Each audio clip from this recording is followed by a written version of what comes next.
Might have new structures, but gee, you're hopefully going to go in the season thinking you're going to play finals if you're the Carlton Footy Club. Tony Shaw's back the Blues. So Cruiser and Griffin start in the middle. Interesting that Warnock, who was in the squad, is one of the 3 subs tonight for the Blues.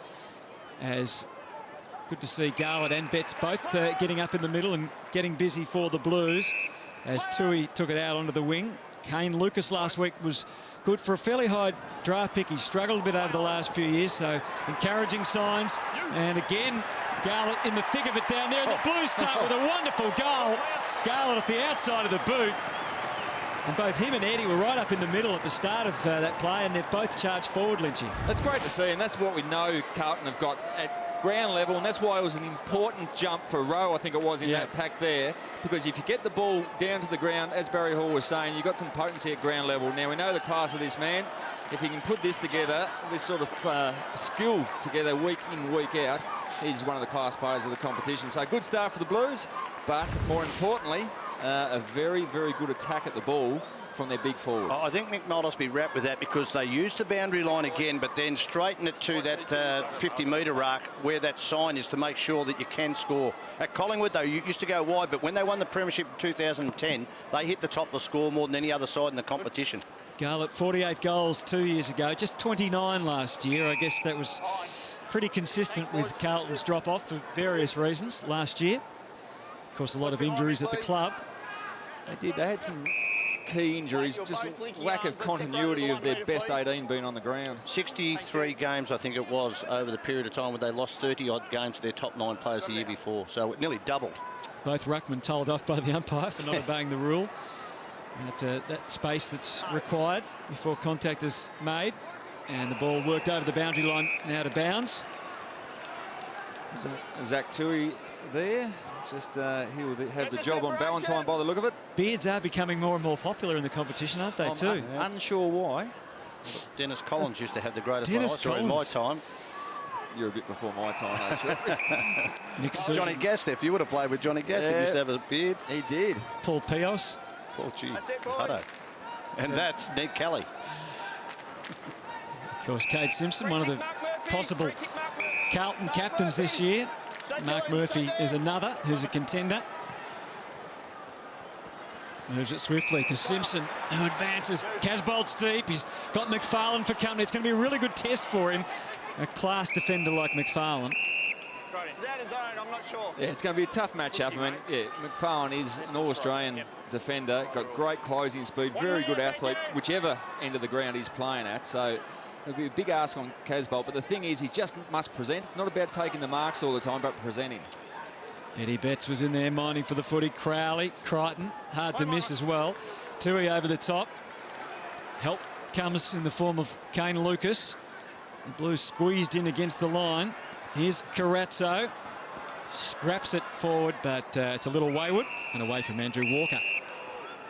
Any chance of you growing a beard, Hutto, at all? Any facial hair whatsoever? I'll get back to you in a year, Baz. He had to wipe it off his chin about 6 months ago, so it's a fair way away. You can feel the love here tonight as Johnson clears it out to the wing. Laidler has it punched over. Big Bazza in his second game. It's not bad, not bad, is it? Who am I to argue? Yeah, that's right. Normally takes a year to get comfortable in the position, Baz, but you've got it straight away in a couple of weeks. Very good. Cruiser in front. Griffin. Mundy. Another real key, isn't he, David Mundy, to Fremantle's success. Both him and Nat Fyfe, if they can have their body right. Such an important component for them. Out of bounds on the full that time from David Mundy. Casbolt couldn't take the Tui kick. And it's over and out. All the play, talk about around the boundary, well, the whole play's been exclusively in that flank for the Blues so far, hasn't it? Well, which is a contrast to last year where they were ranked 17th as far as around the boundary sort of work goes. We already saw last week. It was only NAB Cup round 1. You went in with the arm first before he released the ball. Another free kick. This is going to be a topic of conversation. Well, that you cannot link or make contact before the ball's thrown in. That's where the issue with this ruck infringement. We don't want to see a lot of ruck infringements, hopefully, in the game. No, certainly don't. But as I was saying, just finish that point, Carlton just last week, they were ranked 2 for heading around the boundary line. As I said, only NAB Cup 1, but the thing is their philosophy has drastically changed. So McFarlane, the last link in the chain to get it out of the 50. High ball for Lee Spur. Hard one to handle. It was not that well placed, obviously. Rowe, good recovery for the Blues. Robinson bounced up, confronted by Crichton, and didn't have a lot of options, to be honest. Rowe likewise limited, so he just kicked it, banged it forward. Cruiser flew. You heard the crowd. Dawson, Betts snatched it away. Found a little bit of space. There wasn't a lot on offer, but what there was he found, and then he converted. How's that for early season form for Eddie Betts? Some players take a bit of time to get the handle of the ball in the pre-season. Eddie's just picked it up beautifully. We saw a class crumbing goal last week against the Sydney Swans. He didn't play in the first game against GWS, but he got to the right spot and kicked a very good goal. And this one takes on Dawson, takes on another, around another, and just drags that one around the body very nicely. And that will drag people through the gates every week when he's doing that sort of stuff. Well, Nick Subin there had to go low to make sure. I don't think Ross Lyon would be happy with that tackle on the boundary line, or missed tackle, matter of fact. That one might come He's up a in class the game act, review. Eddie Betts, a class act. Well, Garlett and Betts both with early goals. Great start for Carlton. Fremantle haven't seen a lot of it yet. Young Tom Sheridan was in amongst it there, number 11. And Crozier, another one of their youngsters, number 17, just on the fringes. The umpires are red hot on illegal tackling this year. The two highs are in the backs. And Carlton taking full advantage. Andrew Walker played a bit more of a midfield role last year after kicking so many goals the year before. Rowe doesn't realise that it was touched. It's unfortunate for Sam Rowe. So we're going to see a throw in. Sam Rowe was nearly touching the fence, and the umpire is still calling play on. 3 metres over the boundary line. Still hasn't got his boot on there, has he? No. 5 inside 50s to 0 in favour of the Blues, obviously. So the Blues attacking here. Murphy, another slight opportunity, couldn't quite convert. First behind of the night, but Carlton doing all the scoring.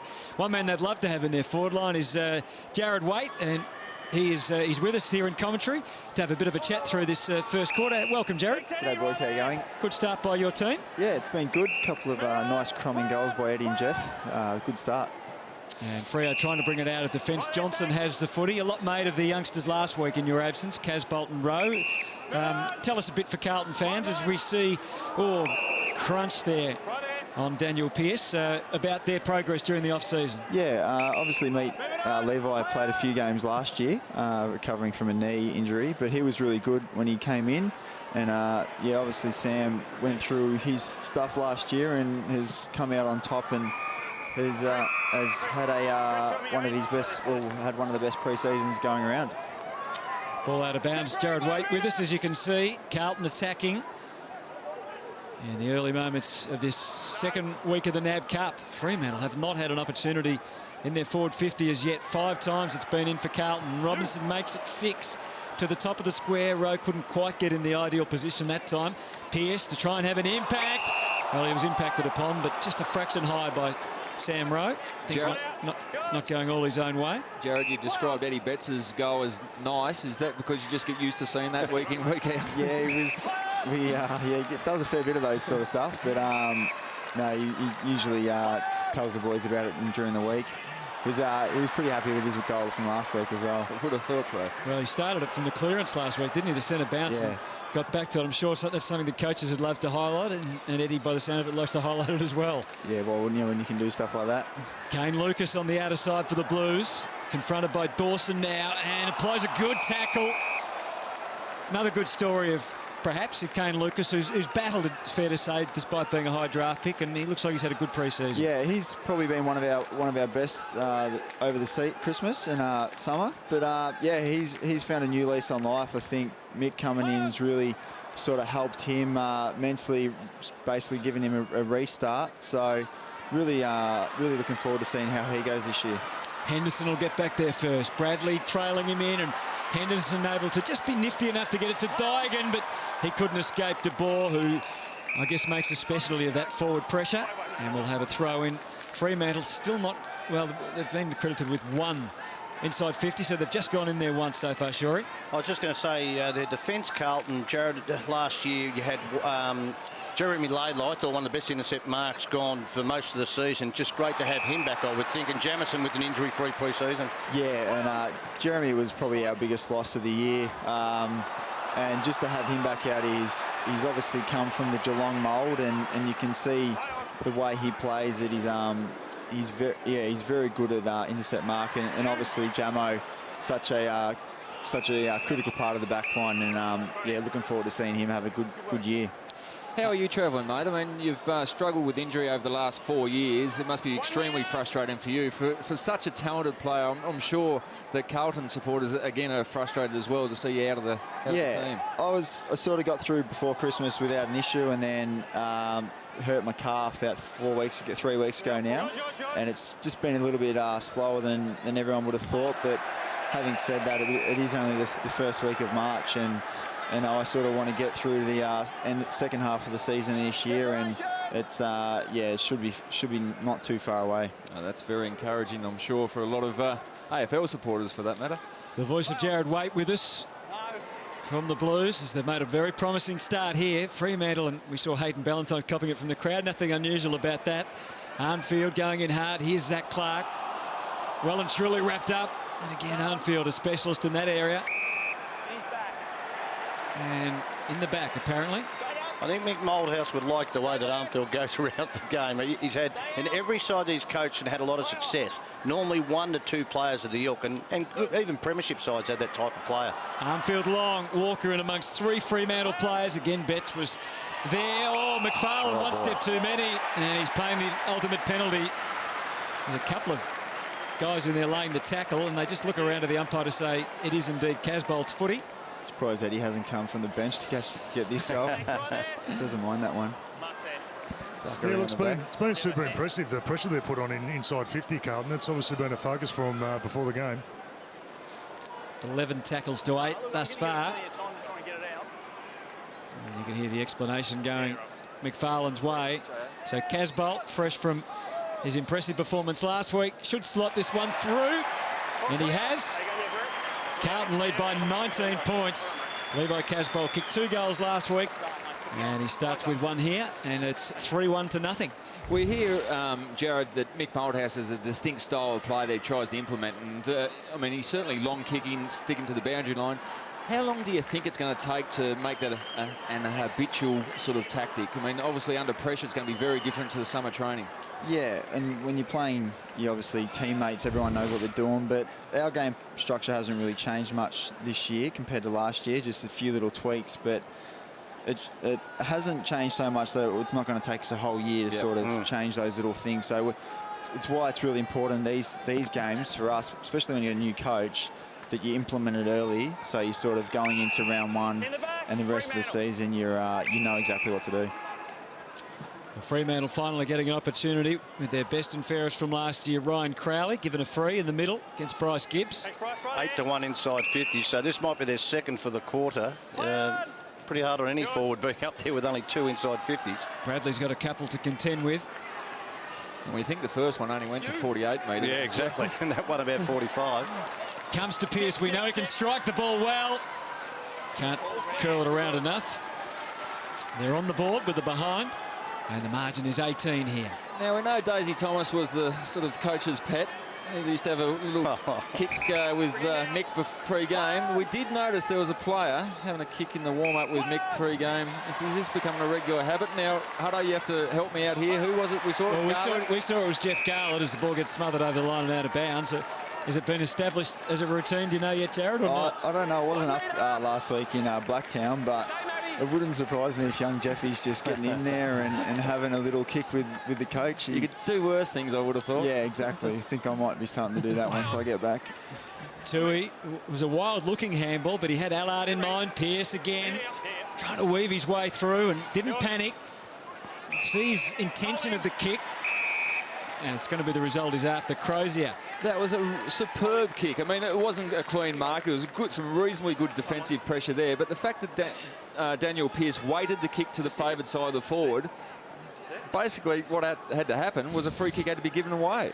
Now this man here, Hayden Crozier, boys, 2011 in the combine. Look at that. There we go. We're having a look at his athletic profile. He was elite in those 3 categories of power, speed, agility, and endurance is fairly above average. So they've got an athlete on their hands here. And someone said, you're talking about Daisy Thomas. They say that he goes about it a bit like Daisy Thomas, which is a fair rap early. That is a big rap. I thought they were going to whack your photo up there for a minute. Sorry. Yeah, wasn't elite in any of them. Crozier comes in, guides it at the left, and puts it right through. So Fremantle taking a little bit of time to get going, but they have now. And he's had a season to get the feel of it last year, playing mainly in the waffle, but he was quite good. They played an extra practice match last week, Fremantle, just going down to Adelaide, because of course they have the earlier start to the season than most of the other teams. So they should be reasonably well advanced in their preparation. Yeah, speaking of advance, who's looking good, certainly Pearce has, Daniel Pearce and Clancy Pearce, actually, both on 5 disposals each. But what a fantastic pickup, via the... no doubt. The what was it, the veterans list or the free agency? Sorry, he's come over after 150 games with Port Adelaide. Stop you laughing, Hutto. But no, very, very big recruit. Margin 12. Beautiful tap. Robinson out of the middle. Lucas in front. Johnson over the top. And Johnson with that athleticism bounding away. Now, maybe now Freo can get going. Walters was superb against the Cats and the West Coast Eagles in round 1 or week 1 of the NAB Cup. And Kepler-Bradley getting an opportunity up front tonight for Fremantle. Needs to take it, sure. He didn't have the greatest of years last year, and we know their forward line without Pavlich and Main not there tonight. It does give some opportunities to the likes of Bradley and Zach Clark. Well, the other thing is he can go into the ruck as a makeshift ruckman if something happens to Clark or Griffin, because Sandilands mightn't play for 2 months, they say. So he's going to be a handy player to have around the club, I think, Kepler Bradley. As you said, he can play a number of roles and at times can really light up forward or in the ruck.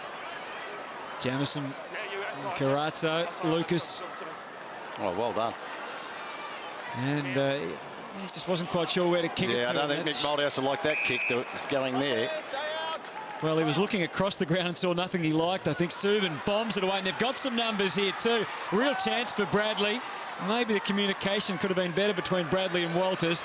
And in the end, it's Carlton's ball through Tui, and he can set Simpson away. As he looks up, there's not a lot on offer long, so he decides to go short by hand to Gibbs and get it back as they get some more numbers, but not enough reinforcements up forward. Made the job tough for Henderson. He's given away a free. Thank you. So Carlton 3-1-19, Fremantle 1-1-7. What about the captaincy, Jared? Has there been much talk amongst the boys about who's going to be the captain? No, not really. Any lobbying going on? No, there's no Colts being introduced, but I think which means probably the boys are pretty settled on whoever gets the nod they'll appreciate. So it's probably more nerve-wracking for the three boys that are sort of in the mix. Spur takes it out wide. Now that's twice now coming out of defence. Yeah, in the corridor. And Mick Moldhouse, if you're going to make a mistake, make it wide, I would think. And wow, great smother. It was. Duffield's recovery was good after the heavy work by Simpson. Crowley comes late on the scene, too late as it turns out. Mitch Robinson takes the mark. And it's probably an endorsement of the defensive structures of the Fremantle Dockers as well, just how they have that defensive sweeper back there. On those couple of occasions, it was Zach Dawson. Well, they're through this time. Labour's kick kick, outstanding. And Walker taking the back mark about 35 metres out from goal. It's a good point about Freo. We saw in the finals how they choked some pretty good teams and just couldn't get out, could they? No, they couldn't. And there's a great smother. Fantastic smother from one of the candidates for the leadership role, and a nice kick to a player that can just play at either end of the ground. So Walker, he averaged almost 2.5 goals a game in 2011, and as I mentioned earlier, he went up the ground a bit more last year, kicked just under a goal a game, but he's reasonably deep so far tonight. He puts that through, and the Blues just reinforcing their control over this game at the moment. Lead by 18 because Freo have come back quite a bit in the last few minutes. Yeah, they've picked up their work rate. I think some mistakes from Carlton going through the corridor. That one worked and worked beautifully. Penetrating kick from Laidlaw. That's the other thing he does other than intercept mark. He's a very penetrating kick. The captaincy just the freshness of having a different voice than Juddy. I know Juddy's quiet, but it was said that the Carlton leadership group also was introverted. So having the opportunity to be a captain, has it helped the 4 candidates and then also helped the group? Yeah, it especially has, especially Nick Dygan. He's very vocal and sort of has come in and the voice is sort of, everyone's lifted. And I suppose that you can't rely now on Juddy. He's not even in a leadership group. So it has to be the other 5 blokes that sort of have to step up, and which is going to be really, really beneficial for us, because it's you're not always just going to wait to Juddy to say something. Everyone else has to stand up. Laidler flying off the square, comes in and gets a deep chance for Walker again. He's got Simon White alongside him. Goes to the other side. Allard underneath it, up and under and over for a behind. Just saw on the top of screen there the interchanges used so far in the first quarter, 18 to 12. Fremantle using most of their 20 that they're allocated per quarter very early. Just from a player point of view, Jared, I know you're not playing today, but the fact that there is the restrictions there as Clark, and we'll just stay with the footy at the moment because Jamison's a rare venture into attack. Celebrate hard here. He'd like that. Doesn't get kicked too many goals, old Michael Jamison. He'll be high-fiving everyone on the way back. So Old Michael Jamison? Old Michael Jamison. It sounds like there was an old man called Michael Jamison. And he's pretty happy. 5-2-32 now, the Blues to 1-1-7. Well, Alistair Clarkson wasn't happy with the cap, and neither was the Bulldogs coach, Brendan McCartney, last night. What do the players think about it? Yeah, I think it more affects, like blokes who are sort of coming back from injury. I think we've got a couple sort of who haven't had a whole lot of game time and training, and you can't really risk them now. You can't get them to come on and just come off 3 or 4 times a quarter, because you have to. You've got the cap, so it's probably gonna affect players like that more. Trying to get match fitness, they're gonna have to play in the VFL. So you can sort of control it a bit more, I would have thought. It's not going to happen during the year. I reckon they've got to get over it, Hutto. These coaches just want to whinge about things all the time. Everybody's playing under the same circumstances, and it's not in the season proper, so it's not going to influence how you coach during the year. No, just get on with it. It's heavy lobbying about trying to make sure it doesn't come in next year, I think. Betts weaving a bit more of what he's got to offer, which is wonderful, to Lucas, who can just dab the pass into the pocket, and he's been a good target, Walker. He's been moving around both up and back towards goal, and this time he comes out to take the mark. And Walker's fitness is probably elite with it. He's #1 at the club, followed closely by Ed Curnow, and yeah, his goal kicking is probably #1 at the club, I would have thought, for goal kicking. So I mean, in the book. Yeah, I'm going to put it. I'm going to dob it. You know what happens there? Yeah, I know. He won't do it to me. A little bit of a status there. He's done it to me, haven't he? He has. You've been up here 5 minutes. And Jared, you learned that very early. Commentators curse. Sit on the I was fence. going to say something before when he had the shot, but now I'm definitely not going to say anything again. It was good build-up. They got the ball towards the top of the 50, brought it out to the top of the square to only go back in. So nice build-up from the Blues. Well, here's Simpson to try and capitalise on that mistake. One thing I was here watching last night, noticed the kick-ins, the fact that there's more pressure for the kick-ins, and they've got to kick it in quick. They get as little time as what other players do around the ground. Had an effect on the fullback. I don't know if it did then so much, but we saw a few Blues from the kick-ins. Absolutely. It's such a tough gig to kick out, and if your time has been restricted, you've got to have that bail-out kick in play, so you just know where to go. So the coach is whinging about that too? Geez, you've jumped the fence. You were a coach too one Well, I day. know, but you've got to get on with it. Like I said, if there's 2 sides who play under those circumstances and 16 don't, all right, you've got something to whinge about. They're all doing the same thing. No, absolutely, that's fine. That's fine. It makes it very entertaining. Speaking of entertaining, this man's been a very good player over the last 12 months. Clancy Pearce moved from basically off the list to a very good midfielder last season. Well, I think he was told in no uncertain terms by Ross Lyon to get in shape. Yeah, Rossi tends not to beat around the bush too much with his discussions. I can imagine that. He does. It works pretty well for him, doesn't it? Duffield with the footy at half-back. You can see they are really struggling. You know, Matty Pavlich at centre-half forward, someone like that to just kick the ball and release. They've got no one at the moment, Freo. Pretty happy. Good hands in the crowd. He didn't really want to release it either, did he? That's probably their Achilles heel for me, Fremantle. They're great defensively, but if Pavlich does go down, touch wood he doesn't. If he does go down, there's not a lot left. We need to see some young rising stars coming up, key position players, because they're going to be relying on smalls to kick goals from. There's a 50-metre penalty paid, and this is going to add to the Blues He'll give the option, as you can hear, of going inside for 6 or from the 50 for 9. 45 for 9. Well, he looks like he's hurrying himself, Matty Cruiser. No, he hasn't clarified. There's smart umpiring there because Matty Cruiser probably should have been more aware, to be honest, but he clearly wasn't. This man, it's a massive year for Matty Cruiser. You know, we just know as being a #1 draft pick, the pressure that comes with that, but he's had horrible injuries. He's now... I think he's at a stage he has to blossom. He's got to do it as a key forward when he goes down the rest, and we know what he can do around the ground. Matter of fact, a couple of his tap, ruck work, centre work today has been beautiful. Yeah, but his work rate around the ground is up there with the top 4 or 5 in the for ruckman. His endurance is phenomenal, and yeah, he'll have a good year, I would have thought. So Cruiser comes in, and it's away to the left. I'd like to see him spend most of his time in the ruck, then get off the ground for a rest. I mean, he does spend a fair bit of time forward. I mean, because he's obviously a very dangerous player and he can take an overhead mark, but he spends a bit too much time forward for mine. Griffin finds Pearce. Crichton, they're really struggling to get it cleanly out of defence. And the Blues forward pressure exemplary. And who better than Garlett? And then Betts to put the finishing touches on. The Blues running rampant in the opening term.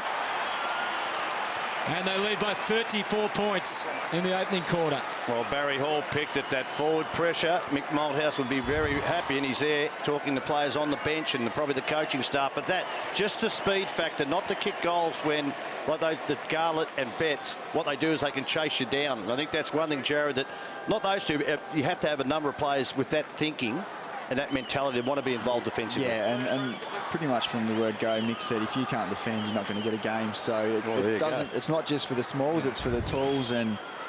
But yeah, like you said, I wouldn't want those two chasing me around in the opposition team. It's been a great evolution of the game where there a generation ago used to sag off defensively, but now you have massive numbers. It probably started with Collingwood with their push-ups, their press, getting massive numbers at the ball carrier. You heard the call from the umpire. Laidler probably didn't, not for a while anyway, and he's hatched this. The umpire, though, says it's just a ball up. Yeah, we could see Mick Malthouse on the ground, just at that centre bounce, telling a player to come behind the play to get a defensive help. And that is the philosophy that Mick's had for 28 years, and that's why he's been a sensational coach over that period of time. Tui driving long. He started well, Tui. This is Rowe. Had a frustrating time of it so far. And again, he can't really find the space he was after. Looks like he works pretty hard as well. Big Sam Rowe. 1 metre, who's up? New ruckman? Rowe is the second ruckman at the moment because Warnock named as a sub tonight, one of the 3 subs. Do you know what the plans are there, Jared? Will Warnock come on and swap with Cruiser? Or yeah, sure? I'm not 100% sure there. But yeah, he had a little niggle a couple of weeks ago, so they're probably just getting a bit of less game time into him. Carazzo, there's only 8 seconds, so they need a mark. And Simon White almost provided. It's going to be out on the full, but you need Malcolm Blight to have a shot from here, I think, with 2 seconds to go. Mark Murphy, has he got time to find somebody? Almost has to go for a short pass, really, but otherwise there mightn't be enough time. And the siren will sound now. Eddie wants to kick another one. But the Blues have dominated this opening term, 6-5, 41 to 117, and that man would be pretty happy, sure. Both the defensive end and the offensive end. Simon White, we saw in the first quarter, he's still down there now. I mean, renowned as a defender, but he's playing as a forward at the moment in one of those key posts down there for the Blues. Griffin has it all to himself from that start, but the umpire, as you heard, calling it back. That's when you know you're having one of those nights already. Well, you get the tap out. And you get the tap out down the Rover's throat and the umpire calls it back. And so it's a throw up. His timing wasn't perfect there. His follow-up work was pretty good, Griffin. But again, beaten to the punch by Gibbs. Had 9 clearances last week. And the Blues striding forward again. Armfield, well, it had plenty of time just to line them up and make sure that he could hit a target. And again, it's White who's going to have the shot for goal. Well, Zach Dawson's shaking his head there. Not a lot he could have done with that one. There was no pressure on the ball carrier coming out of the centre corridor, and just a very nice bit of work from the leading forward. And White was on the end of some nice work from these midfielders. So here's Simon White. Not a renowned goal kicker, just 2 in his career. And that's a beautiful strike. And the Blues can do absolutely no wrong at the moment. 8-5-53 to 1-1-7. Here's the centre clearance. It started with a bit of a scrimmage, but again, the defensive tackling power of Carlton. There was Mitch Robinson on that occasion. But they run in waves. Their depth through the midfield, sure, is extremely impressive. It's not just 4 or 5 players. They can rotate big numbers through. And there just wasn't the pressure from the midfielders on transition from Fremantle. You're talking about, you know, this is a side without... I think Chris Judd, I'd like to... I'm not a betting man as such, but I like to have something on him in the Brownlow, because without the captaincy, just you get that release from a bit of pressure, even the off-field pressure that comes with that. I think he's in for a stellar year. You've got Brock McLean, who had a great second half of the season, not in this group at the moment. So they've got some upside too, Carlton. Yaron playing loose across half-back, at least at the centre bounce. Freo had their spare coming in off the wing. So we'll see where that goes. Great spread by Tui. Yeah, he's got out all on his own. It's fairly congested deep. Heavily populated forward pocket. McFarlane was a hard man to climb over, but not a real problem for Walker, who just got him on the ground. Armfield sneaking through again. Robinson looking inside straight away. And why wouldn't you when Eddie Betts is as hot as he is? Again, Mitch Robinson involved. We know he does some hard work through the middle of the ground, but who's in the forward pocket just to centre that ball? They are getting smashed around the clearances at the moment. Nearly a trip there, but Armfield, well done. Sold the dummy, and Mitch Robinson, very, very unselfish play. And Jesse Crichton, he's having a hard day at the office. They might have to make a change there just to keep some confidence into the kid. Straight through for Eddie Betts. And he's got 4 for the night, Eddie Betts. Coming off a very good season, 2 very good seasons in a row, Eddie Betts. Similar numbers of goals. I think the year before he was 6th in their best and fairest. Last year he was 2nd. I think there was less competition for that position, but he really has been, for a player picked up in the pre-season draft, he's been a wonderful selection by the Blues, really, and a very consistent player and a dangerous player up forward. I think he's matured. He's matured as a leader within the group too. You know, someone who wants to be involved, and someone who's now found out that you have to work hard to stay at this level. So, very dangerous player. I think his last couple of seasons have been really good. 166 games now for 263 goals. And the margin just continues to expand here at Etihad Stadium. Got to win some clearances. Out of the middle again, in towards White and Walker. Away from Walker. Ibbotson, Duffield. Garlett got him just a fraction high. Yeah, but what about the want? I don't mind. I think Mick Moldhouse will be saying, all right, you're giving a free kick away there, but gee, you wanted to tackle and be defensive. That thought process is hard to instill. Well, that's right. You can work on the technique, but if you're not haven't got the will, that's an issue. Ibbotson thrusting forward. Bradley in the one-on-one down there. Was able to work it away from Henderson. Laidler versus De Boer. Back goes Henderson again. De Boer doesn't miss his man too often with the tackling. Now he's almost got the footy as we get down to Barry Hall. Yeah, thanks, Hutto. Yeah, look, one concern for Ross Lyon would be, his defensive style of play. One thing would be contested ball. You can see up on the screen there, 49-28. That's really concerning from his point of view, and I'm expecting a bit of a hit up for him for half-time. Yeah, copping a fair whacking, aren't they, as Gibbs clears it to half-back. Johnson just can't get any run at the ball. Well done by Walker. Yeah, left arm over the shoulder. Free kick to Walker. Not a lot in it, but we know these days you can't do that. Kicks up to the wing. McFarlane playing in front. Tries to slip the White tackle. It's over and out. I think it's time, even at this stage, 52 points. You want to make changes to try and get, stem the tide. Maybe Ballantyne go on the ball, give him a run to get some spark around the packs where they're getting smashed, Fremantle at the moment. Griffin. Garlett. Allard.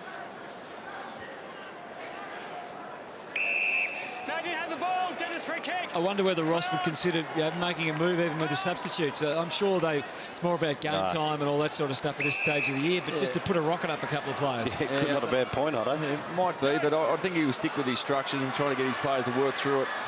You almost got to Walker again. Surplus of numbers this time with Fremantle. I haven't seen a lot of Fife. No. In fact, that is his first disposal of the night. Unusual when he's a class player. We know last year his kicking efficiency wasn't great. I think he went at about 49% from memory. But great to see him back out there after an injury-interrupted year. I think he only played the 9 games with those shoulder injuries. Caught one in the face there. So he's probably seeing stars. So we'll give a bit of an excuse. And I don't think Ross will be happy with that centred release kick. Murphy threads it. And Carlton continue to build and build. 10 goals on the board for the Blues. And we're not even halfway through the second quarter. They lead by 58 points. So Nat Fife played 32 minutes for 1 disposal. Yeah, it's as you said, as you called, I just haven't seen him in this one. He wears this Zach Dawson punch. Thanks, The Zach. ball straight on the mush for his first disposal, and must have been a bit fuzzy because he's kicked it straight to Mark Murphy in the corridor. Not the greatest position. Well, you're talking about the side last year who were the second best at stopping the ball going inside 50. It is now 23-9. I think that's got to start from somewhere, and it is starting in midfield. So I would try and get some stabilisation in midfield. And you might have Lockie Neal, and you're right, Mazunga. We know can accumulate the ball. You might have to give a rock at a few of these blokes. Look, they're just being belted. They are, and it's streaming forward again. Carlton Armfield. Good good synchronisation with White. Right Couldn't get in his way. He's looked impressive. Takes it out wide. Gibbs could go for 9. We know he's capable. Sets it up. It's all about team at the moment for the Blues. And Betts was sneaking in, ready to grab another one. Just lurking, wasn't he? Just attacked the bottom of the pack. Nat Fife looked in quite a bit of pain down there before. I couldn't tell whether it was mental anguish with the kick and the words that Ross was saying to him, or he's heard. The doctor's chatting to him, or the physio chatting to him there. Chris Bond, to his left, seemed a bit puzzled by what he was hearing as well. So there may be some health or injury concerns for Nate Fife.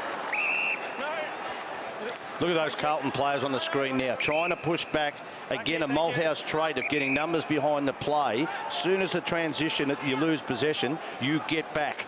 And look at them now, 4 blokes right on that 50-metre arc, which shows the mentality of it. Yeah, they were +4 back on transition. Now slowly Freo are getting forward, but the transition was very quick from Carlton. Clark bombs away. Eventually does sneak through for Fremantle, and a chance to Crozier's kick to maybe set up something to score, but as you can see, the Blues have whisked that away.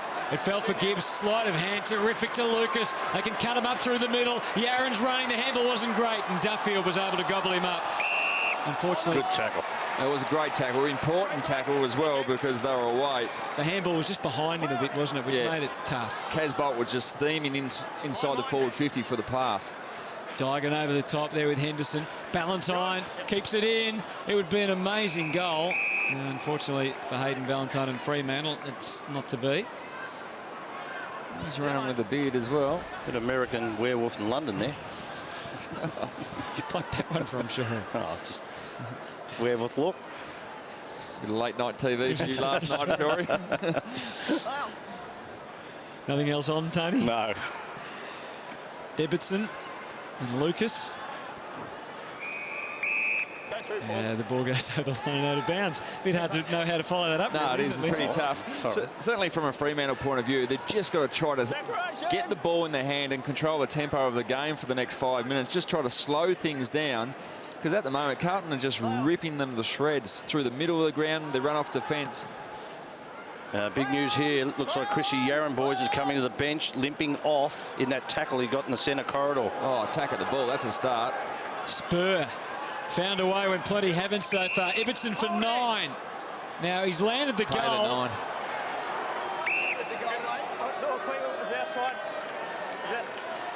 Yes, it was outside, mate. Let's go for 9 and check it, please. It's 9. Go for 9 and check it, thanks. Late decision now to check it. There's the injury concern. Looks like that right knee just getting checked at the moment. Just checking the stability of the knee now. That's a guess, actually. Clearly 9. Massive kick. And a good one as far as Fremantle are concerned, because it cuts the margin to 50 points. What it was Lee Spur's attack on the ball, though, Hutto. He put his head over the ball and went harder than the Carlton player, which we haven't seen too much of. So Lee Spur, I'm sure, may come up at half-time from Ross Lyon. This is what we need. We need a hard tack at the ball and get there before the Blues opposition. The Blues 3 subs, incidentally, are Fraser Dale, Robert Warnock, Tom Bell and Aaron Joseph. The subs. So it'll be one of those 3 if, in fact, Chris Yarran does come off. But let's hope he's okay. Well, Joseph is warming up now, boys, so it'll be interesting to see if they do make a change. Margin stands at 50. Daniel Pearce finds a way out. Again, the numbers, 2 Carlton players on Spur with the tackle. Chris Yarran just trying to see if that knee's all right. The stability must have been fine. Got the clearance from the physio on the dock.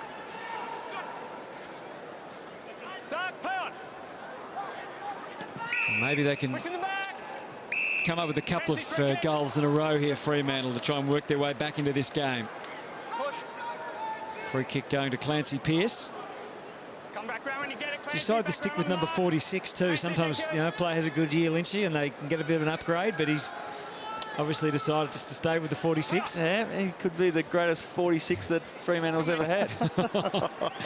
Who was beforehand? I'd like you to come up with some of the great 46s in the league from over the years. Well, give us a little bit of time and work on that, but maybe after a very impressive year, that's what he's focused on. Back to the wing. Casbolt not quite. McFarlane tries to bust a bit of a move. Crichton comes through. Ibbotson and Pearce. It's close to the boundary line out there now. It's over. It's where Carlton had 2 extra players out there, and it's about work rate. As you said, Shuri, that transition defensively, they just flipped from offensive focus to defensive focus so quickly.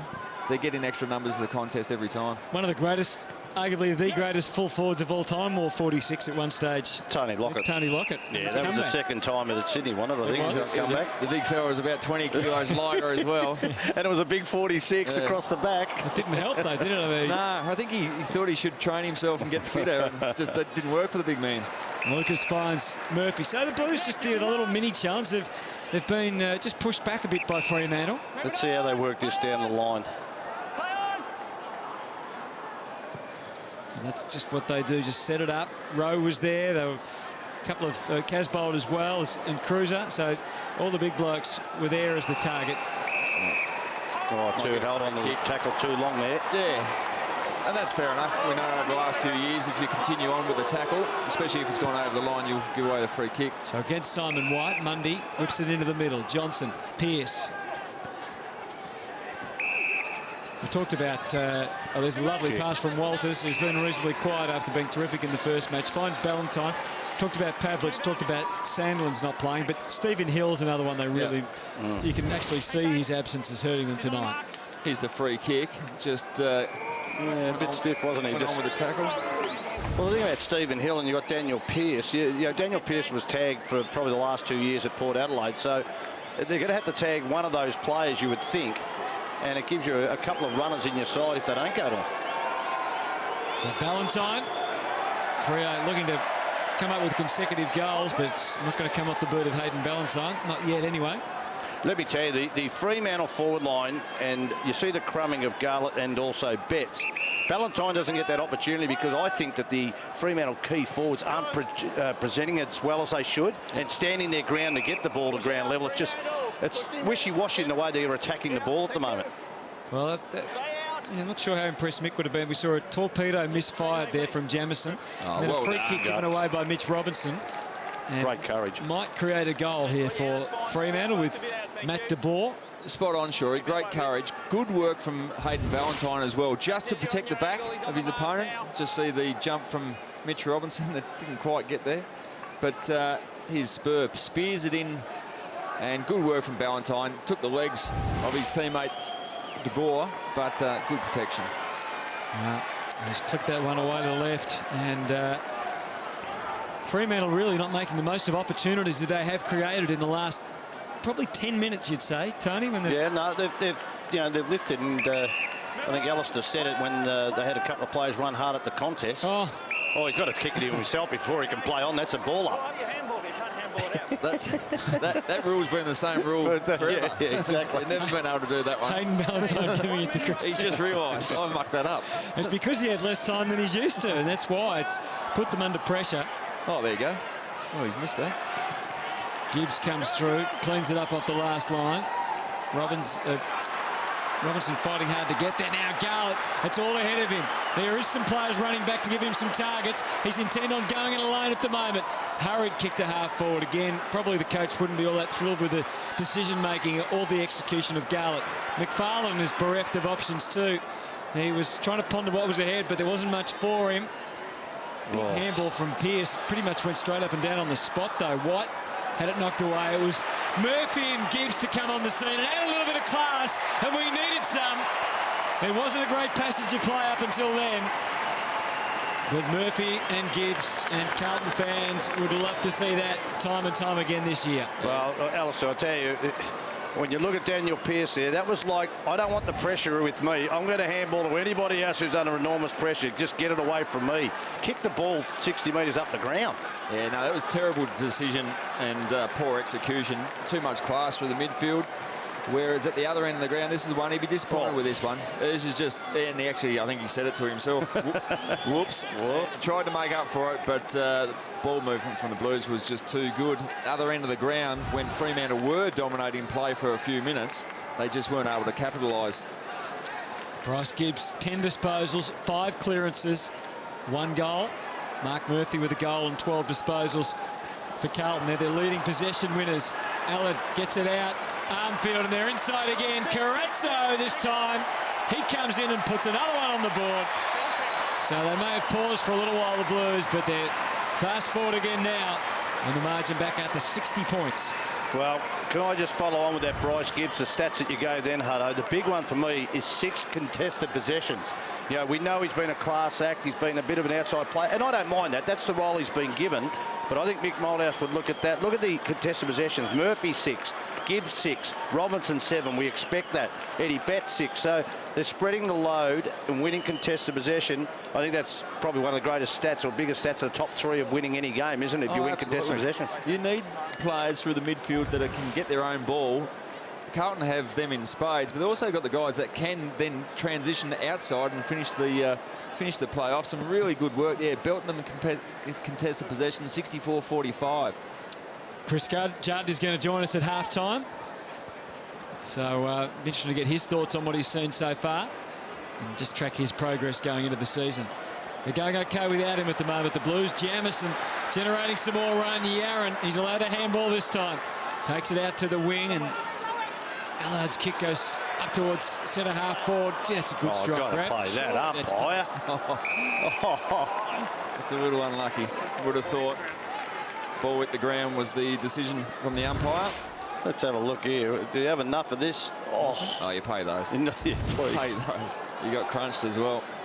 Subin just threading it as quickly as he can out to the wing. Bradley did well to get it under his command, but then had no mates when he needed them. Digan's able to work it out to Lucas. And they're back inside again. The back Crichton. There was danger written all over that too, because Betts was ready to take it. Now he's laying tackles, standing up pretty well. Nowhere to go for Rowe. Johnson ventures through. Jamison in front. Got a cruelest of bounces. Clark had to desperately wait for someone to arrive, and unfortunately for Ryan Crowley, he came into his sights. He couldn't have hit that ball any worse. He just set up his teammate. He delayed the handball, didn't he? Like, here you go. Have a look at this one. Bang. Wonder if he's looking for the old 1-2. Put your teammate under pressure and get it back quickly for another stat. Subin tries to march on through. Maybe something Fremantle could think about is maybe a move forward for McFarlane. They're leaking goals anyway, so try and give Carlton a bit of a different look. Put McFarlane up forward. Try and get him to take a couple of catches. Thanks, Barry. Barry Hall down on the boundary for us tonight. Lucas. Well, he's in there having a crack, Pearce, but Again, he's turned it over. Murphy, they've got options galore at the moment, Carlton. Walker charging forward. He's well and truly inside now. It's all about the accuracy of the kick. It's a couple he's missed since Jared Waite said he doesn't miss. The floodgates well and truly open from about the 10-minute mark of the first quarter. Duffield, powerful kick. This one is all go for Fremantle. Although Clancy Pearce had to wait longer than he would have liked. He finds Daniel in the middle, Pearce. Again, it was good cover from the defence of Carlton as well to get defensive side. Crozier, he was looking to draw a free and may well have deserved one, but the umpire begged to differ. This is Dygan. They're allowing on the bounce for Yaron, who collects just in time. That's well done. Was able to just squeeze the kick out. Henderson, and now Dygan's dashing away from half-back. Well-placed ball for Lucas. I'm glad you basically got Chris Judd at half-time, because if I had to interview Ross Lyon at half-time, it would be very interesting. You've got him at the start of the term. So get ready for that one. Yeah, we're going to handball him all to you, Baz. Here's Spur into centre half forward. You worked under Rossi for a while, didn't you, Barry? Yeah, I did, mate. He's Captain Sarcasm, I'll tell you. He's one of the best. What was his main strength as a coach in those days as an assistant? Well, he's a very smart man. He's got a great footy brain, but he's very, very direct. You certainly know where you stand with him. Duffield comes off the line, off the wing, and kicks him up to half forward. And even beyond Bradley. It's a bit of an ill draw there. No, holding the ball. Well, even Michael Jamieson didn't know. He thought it was against him then. He looked at the umpire and said, what? I dragged it into him. Yeah, it was a land of confusion there, wasn't it? Out in the wing, there's Cruiser. Not enough to be paid, but enough to impress. He's moving well, Cruiser. Walker tries to go back and get it, but it's good Fremantle hands. Ibbotson on the end of it. Bradley working overtime at the moment. Clark's going to arrive late. Henderson powerful in the contest. Ballantyne hunted down by Yaron. And again they go. That's probably the difference at the other end. Certainly Eddie Betts has attacked the contest and had a bit of space. On that occasion when Ballantyne attacked the ball, got his hand on it, but had no space to run into. Yaron was all over him. Cruiser farms it down for Lucas, and then Murphy decided to keep it in. Clark through Pearce's hand. Tui from the stand start. McFarlane. Not much there for Fremantle. There was Bradley and about 4 Carlton players.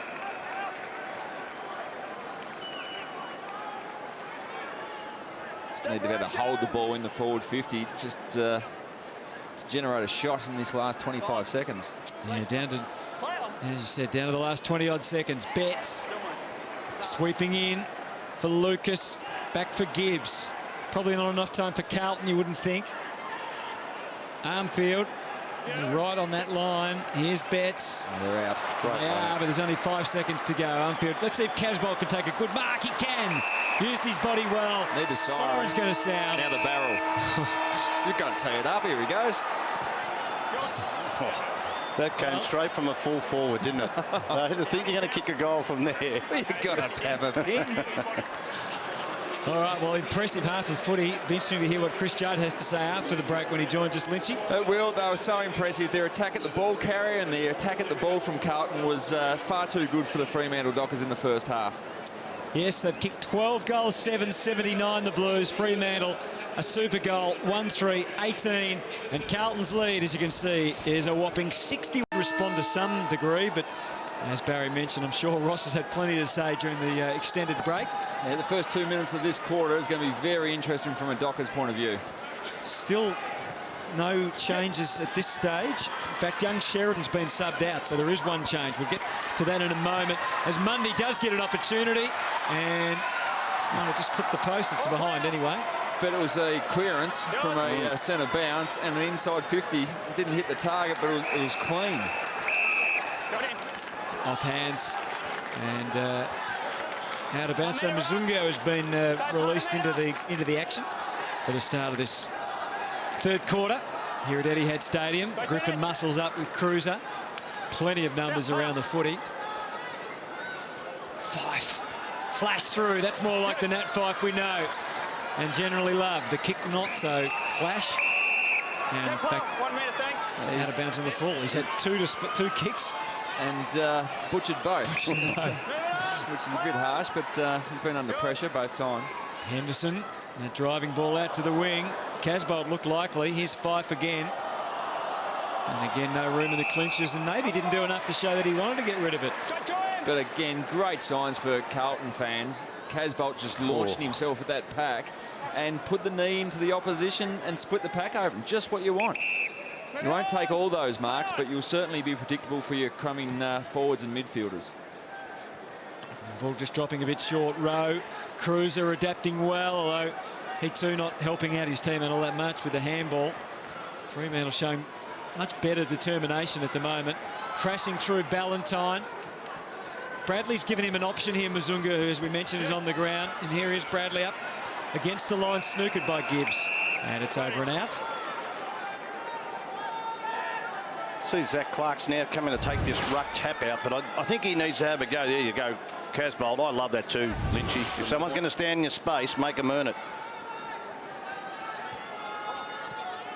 Hard to find anything much to talk about there, but the umpire's found something in the back. In the back, gee. I think the umpire wanted to clear that contest there, but I'm just talking about Zach Clark. You've got to get him on the ball to give him a run around. He's not a key forward. He just hasn't picked up the flow of play this young, and that's in the back. I don't know what you could do there. It's a clear change in interpretation this year with that. I mean, if in the end the player ends up in his back in any way, shape or form, they are pinging that.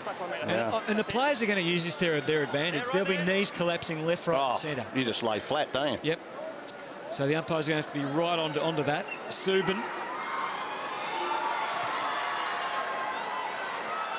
And that's behind. Oh, look, I don't mind the intention because I think that, you know, the tackling has become such a strong feature of our game that the player with the ball sometimes does get mauled in those pack situations, and they don't really get the free kick. I love Mick Moldhouse's idea. If you go to ground and you grab the ball, you should be penalised. The ball has to be tapped out. You cannot grab the ball while you're on your knees or on the ground. I think it's a great idea.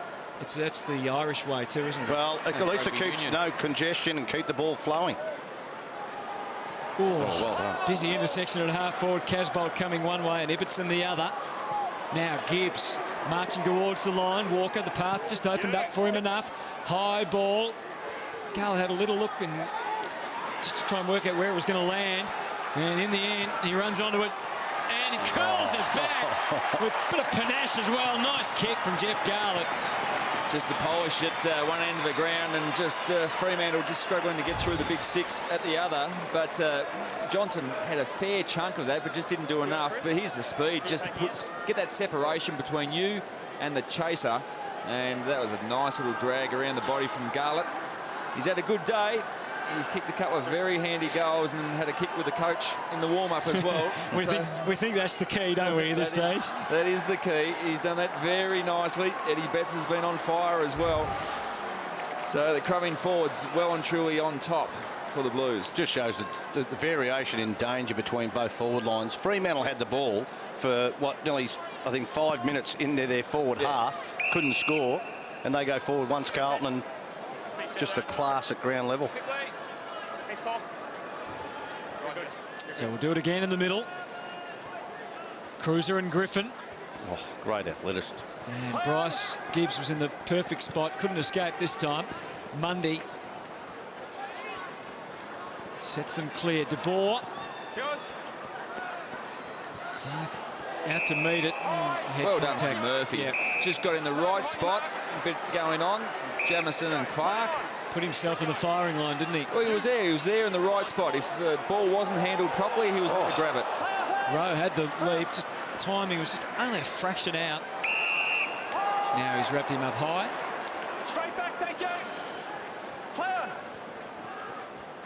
Duffield. Yours. And you can see their path out, but it's closing down quickly. Muzungu lends a hand. It was most welcome for McFarlane to be able to contain the footy and get the ball up to the wing. Outstanding defensive work from Carlton. They've pushed across as to chase Fremantle, but to block it up. Subin's kick, Crowley, Clark, little glance around the corner, Walters and Yaron. Bit of talent between those two lads. At the back, Simpson, here's Yaron, easing onto it. Tui, quick glance at Garlett, but he's got a little bit of work to do. And Yaron looking for some help and some comfort in the line. Wasn't prepared to walk it through, and they've conceded the free. Just a little bit of uncertainty. Oh, hold on. The goal umpire's involved. You're not paying a free kick. Okay. The point, it was a point before the free kick. Next second play. Okay. I signal, and then the next second play went on. Okay, all clear. Well, there's good, as long as it's right, that's good communication. And good confident stance. Chelsea Roffey has made the call that that ball went across the line. That's for the free kick. Okay. Yaron. Simpson. Had 3 to beat. Cruiser came at the right moment and they're able to work it along the wing. Jamison's kick, though, chopped off by McFarlane. Move it on. Play on. Play on. Well, all 4 players in that contest all flying for it. It comes down Carazzo's way, and the Blues surging forward again. Walker's going to be dangerous if it comes to ground. It doesn't. Johnson gets back to take the mark. Play on. Another player, Michael Johnson, had a very good season in the back half for the Dockers. Hold the mark. Ballantyne. Sure he's werewolf. Back from half-back up to the wing. Griffin. To ground it goes, and quite a smart decision there from Spur to handball onto Clancy Pearce. Oh, Zach Clark. He just couldn't quite... He just doesn't understand any forward motion about how to figure eight, maybe lead at the ball carrier. It's just a one-way thing that's kicking on top of my head. He's got to make the space for the forward players up the ground to kick to him. Murphy with a bit of a fumble. Goes back to win it again. Dygan. And Allard maybe kicked it a little quicker than was necessary. Crichton marks in an attacking frame of mind, which was good. Pearce capable of going for 9. And he probably wishes he didn't right now because it fell well short. And the Blues again through an impressive-looking Jamison. We talked both last week and also with Jared Wade about Michael Jamison and the benefit of a really good pre-season after all those back and shoulder problems. Until he was injured last year, he was probably close to All-Australian full back. Up to the wing, and it's off hands and out of bounds. Well, Jesse Crichton, he's got the old mullet going over the pre-season. I think his manager used to have a mullet too when he played the game. What are you saying? I'm not his manager. Oh, you don't know? Oh, yes, Velocity Sports look after him, but yeah, the bit of Tasmanian coming out in Jesse there. That's a fair mud flap, isn't it? Isn't it? It's a ripper. Sure he had one of those going too, didn't No, I did not. Never allowed him where I was born. Subin. Now it's Bradley's turn to take centre stage down there at full forward. De Boer crashed through. The idea was great, and it was very close to coming off. But now Mitch Robinson. Murphy as they go hand on hand. And it's coming back to Mitch Robinson at half-back. Murphy up to 17 disposals so far in this game. He's having a cracking game. So Robinson go down the line. No. He got himself in a bit of trouble and didn't really ever get out of it. Things were getting more and more dire, and that continues. Mundy, Duffield, high one, Walters looking for it at the back. And here's Mzungu with a flying left foot scrap. Well, Mitch Robinson, I think if he comes to the boundary line, I like to see if Mitch gets the foam, because I don't think Mick Malthouse off the half-back flank would like him maybe just inventing a few things that weren't there. I think the limited interchange I was just going to say. has saved him there, because he only just came on the ground, so they're not going to waste one to give him a cook, but might get a little reminder about team principles. Carazzo, Casbolt. So impressive in the air. late in the season last year when he was still a rookie, he was very, very impressive and obviously got elevated to the main list for that very reason. Launches himself at the ball, as we've seen on a number of occasions. On that occasion, that's a clunking grab. Yeah, the kick probably didn't match the mark. Here's Betts. Bryce Gibbs angles something back to Spurs. A few down behind play. A couple of Freo players just a little slow to get back to their feet. Meantime, Michael Walters is away. He's got Bradley to his left. He's got nothing inside the 50 until De Boer charging forward. Got the bounce he needed. Angled it onto the boot. And that's a well-worked goal. Not pretty, but effective. It was an exceptional finish for De Boer. There's Clancy Pearce, one of the Fremantle Dockers players that went down in the collision. It wasn't a great kick because Carlton defenders had come straight back in numbers. It's a nice bounce really for it, wasn't it? It was a handy bounce and De Boer just slapped it straight on the boot and kicked it through. So the idea was right to keep it out in front. So at least it was out in front. Got the perfect bounce and end over end. And Chelsea's caught one off the fence as well. Had a good year too, De Boer, late in the year as a defensive forward who kicked a couple of goals in games and just helped them hold the ball in that forward area when they're under a bit of pressure, Fremantle, late last year. Yeah, exceptional. He works hard defensively as well. I mean, they count the pressure acts, and he was #1 at the club. There's a bit of action down the Blues bench. Barry will be all over that in a moment. 57 points is the margin here. Walker. Now Dawson, he ran around the ball, but he had the teammate there to help him in Mzungu. To throw in. Well, Warnock's taken his vest off, but they haven't given the red one to someone yet, so there's a few blokes hiding on the bench down here. You watch the runner, and it's gone to big Matty Cruiser, I reckon, is the man that might make his way to the dugout. Quick kick. Now Henderson. Bradley squeezes out. Clark. Mundy trying to make it his own, but just can't quite at the moment. Carazzo now up. Found it out the back of all that congestion with Armfield. High ball, White's in there. Walker. Johnson. This is where you're nervous if you're a Fremantle defender. Just the ground ball with Carlton speed in their forward line.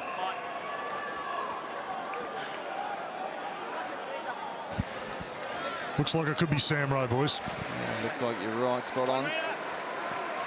So Sam Rowe comes off. As Betts chips it back to the middle. Hard to hang on from there. Simon White. Duffield. It's nothing pretty at the moment, is there? Walker, Carazzo, Mundy. It's a good tackle, but the ball's got out the side. I think Ross Lyon will be at least happy that in the first half, these efforts from Carlton were resulting in scoring shots. But I think he'd be at least satisfied they're bottling up these contests, getting big numbers around and stopping the easy exit from the Blues. Gibbs. Again, they push numbers around the ball, making it very, very hard for Carlton to get on the outside to the pace of Yaron and Betts. Bryce Gibbs up to 16 disposals now, 8 contested possessions, 6 clearances and a goal. That's high. Yep. So they got a free out of that. And little David Allard coming up to his feet to take it. There's always a chance to happen with a close checking, just not allowing space to your opponent. So a bit of a grab around the waist. If they can get the most out of Bryce Gibbs, Tony, it'll make a big difference. I mean, he was a prolific ball winner as a junior and has never really been allowed to have that role for whatever reason. There's been injuries and there's been choices made, but it'd be interesting to see how he goes this year. As we watch Allard, first of all, kick for goal. It was always a little right, wasn't it? A little askew. Well, I think the reason was that their defence was pretty ordinary, Carlton. It was just an area where they had injuries and key position injuries, so you put a bit of class in the foot skills of Bryce Gibbs. But now they need, you're right, they need to, if he's added to the midfield and they can keep that defensive unit together, gee, he's a dangerous player because of his kicking skills. Spur up to the wing, Clark from behind.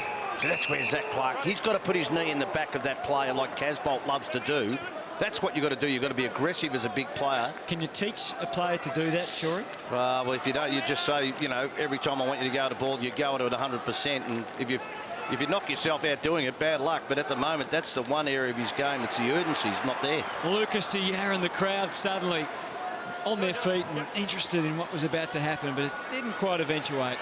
There's Crozier trying to get away. He did enough to kick it. Ballantyne took a couple out. He'll never lay down wondering Hayden Ballantyne. Armfield, nice little manoeuvre to get himself free. Long to full forward, Cruiser, the big target down there, and a hard man to move. Now, if he can do that against Luke McFarlane, that is a really good sign for the Blues. I haven't seen a lot of Matty Cruiser play over the years, probably a handful of games each year, but he seems to be as athletic as I've ever seen him in this game. He's getting around the ground extremely well. His second and third efforts are right up there. And as you said, Hutto, this is against an All-Australian defender, and he was just too big and strong. Back 15.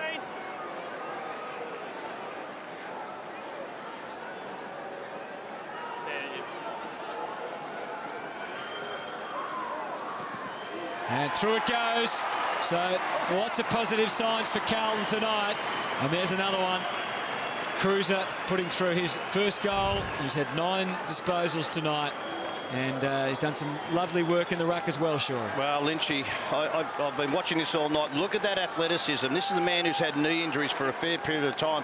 Even there, he didn't time his run, but if they can get him up and going, and I still think he can play forward because he's got that ability to do that, but just that athleticism around the ground shows you you're right. He is in the best physical condition he's probably been since the first year he played AFL football. And it is a big year for Matty Cruiser because we know what he's got to offer. Injury-free, he could be the difference in this side going top 4 and maybe even going all the way. So Warnock, as Barry Hall mentioned, now in the ruck, starting the game as a sub. And the Blues up and firing again. Warnock, who's had a very good pre-season. Just a little niggle a couple of weeks ago, but the track reports out of Carlton was that Warnock had really been flying early on. We talk about Matty Cruiser, having a big year for him.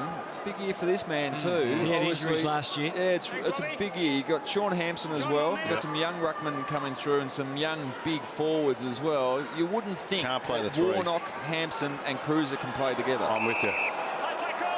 And he's drawn high contact. Well, boys, Mitch, you got a free kick. Come down. Go back and take your kick. Now move out of the mark. He's got one in the head. He'd be disappointed if he got home after a game without a nasty headache, Mitch Robinson. Smack in the head. He cops a couple.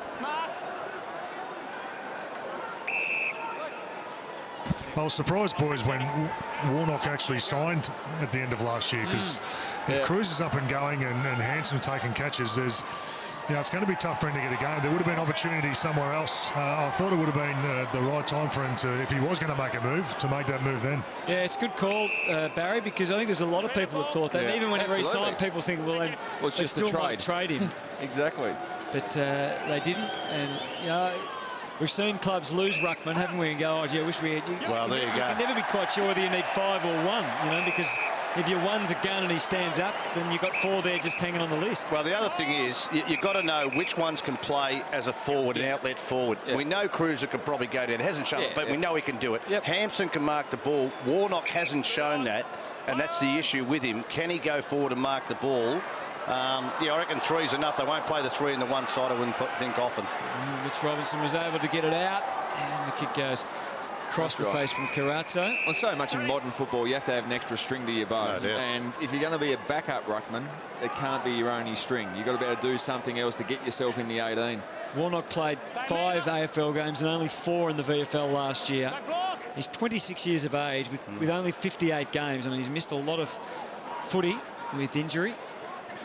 So, in competition, obviously, amongst those ruckmen, will really, could provide some pretty good results. Ross Lyon's seen enough up there. He's coming down to have a chat to us on the boundary.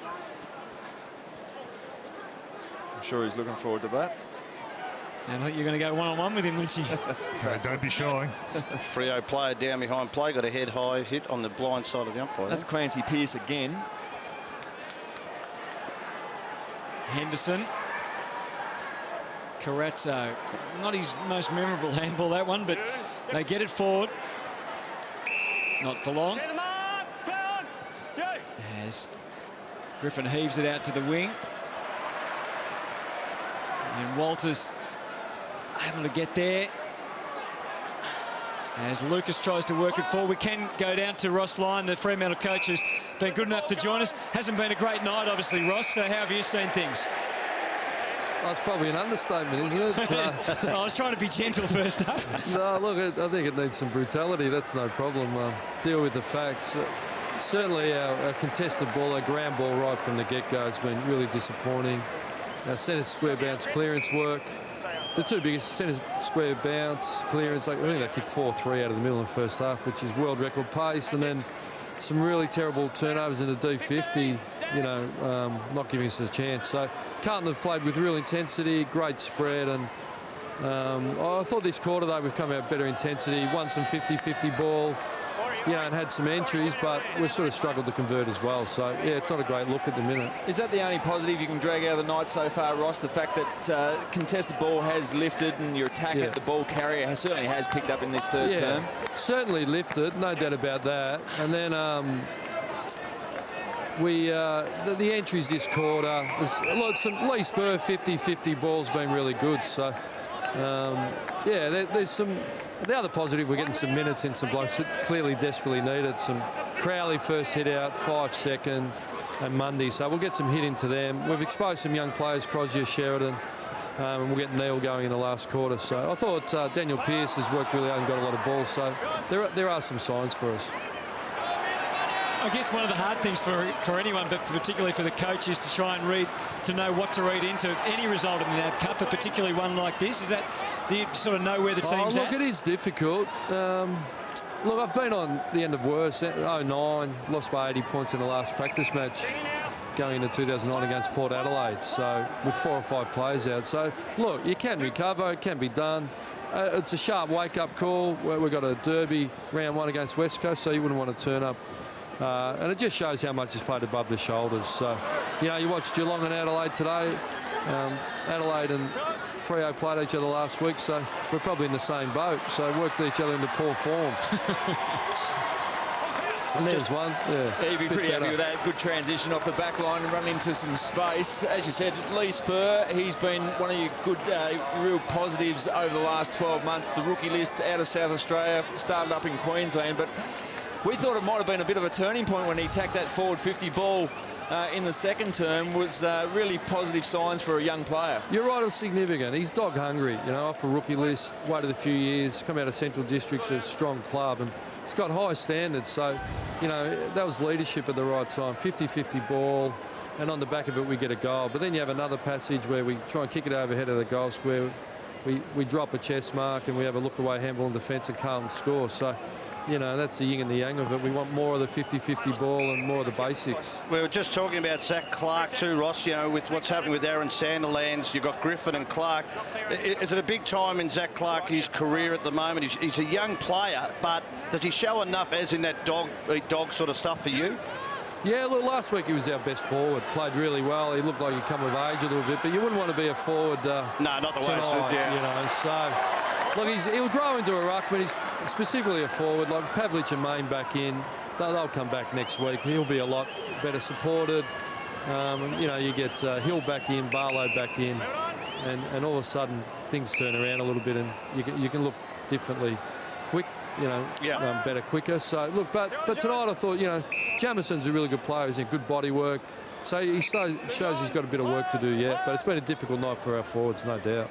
And what about your thoughts on the rotation cap, Ross? How you've approached it and in general? Oh, look, you don't want to whinge. You know, it's really interesting. Isn't it? We're in elite competition, preparing.